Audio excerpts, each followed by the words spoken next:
సంబరాల సన్నాహక సమావేశానికి ముఖ్య అతిథులుగా అమలాపురం ఎమ్మెల్యే ఐతాబత్తుల ఆనందరావు, జిల్లా కలెక్టర్ రావిరాల మహేష్ కుమార్, జిల్లా SP Rahul Meena, DSP Prasad, RDO Madhavi, Ramana Babu, Sombabu, Chandramouli, Desamsetti Lakshminarayana, అధికారి జయలక్ష్మి, పద్మనాభం, భీమరాజు పాల్గొన్నారు. ఎమ్మెల్యే ఆనందరావు మాట్లాడుతూ బీచ్ వాలీబాల్ నిర్వహిస్తే మొదటిగా 25,000 మంది, సంక్రాంతి సంబరాలు రెండవసారి 1 లక్ష మంది, ప్రస్తుతం 5 లక్షల మంది ప్రజలు వచ్చే అవకాశం ఉండడంతో 1.5 కిలోమీటర్ సోలార్ ఎల్ఈడీ లైట్ల వెలుగులు ఏర్పాటు చేస్తున్నామన్నారు. జిల్లా కలెక్టర్ మహేష్ కుమార్ మాట్లాడుతూ ముఖ్యంగా అంబులెన్స్ అందుబాటులో ఉంచాలని కలెక్టర్ అధికారులకు సూచించారు.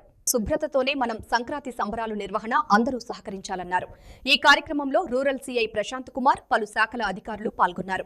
ఆంధ్ర గోవా కోకో బీచ్ గా ఫేమస్ అయినటువంటి సౌరశాన యానం ఈ బీచ్ లో 14, 15, 16 తేదీల్లో రాష్ట్ర ముఖ్యమంత్రి వర్యులు గౌరవ శ్రీ నారా చంద్రబాబు నాయుడు గారి యొక్క ఆదేశాల ప్రకారం ఈ సంక్రాంతి సంబరాలని రాష్ట్ర పండుగగా అవకాశం ఇచ్చినందుకు వారికి హృదయపూర్వకమైనటువంటి ధన్యవాదాలు తెలియజేసుకుంటూ, పోయిన సంవత్సరం ఇక్కడ బీచ్ ఫెస్టివల్ స్టార్ట్ చేసాం.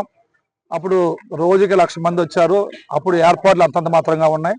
కానీ ఈసారి మాత్రం 4,000 మంది కూర్చునేలాగా ఓపెన్ ఆడిటోరియం ఒకటి కడుతున్నాం. అది ఆల్రెడీ 90% నిర్మాణం పూర్తి అయిపోయింది.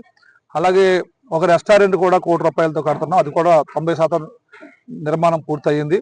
అది కాకుండా డ్రెస్ చేంజింగ్ రూమ్, అలాగే టాయిలెట్స్, అలాగే ఇంకా టూరిజానికి 3 రోజులు బోట్ షికార్లు ఇవన్నీ ఏర్పాటు చేస్తున్నాం.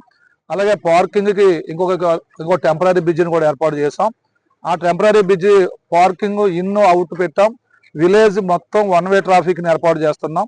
ఏ కారు ఎదురవ్వకుండా ఎన్ని వేల మంది, లక్షల మంది వచ్చినా సరే ట్రాఫిక్ జామ్ అవ్వకుండా ఉండటానికి అన్ని నిర్ణయాలు తీసుకుంటుంది గవర్నమెంట్.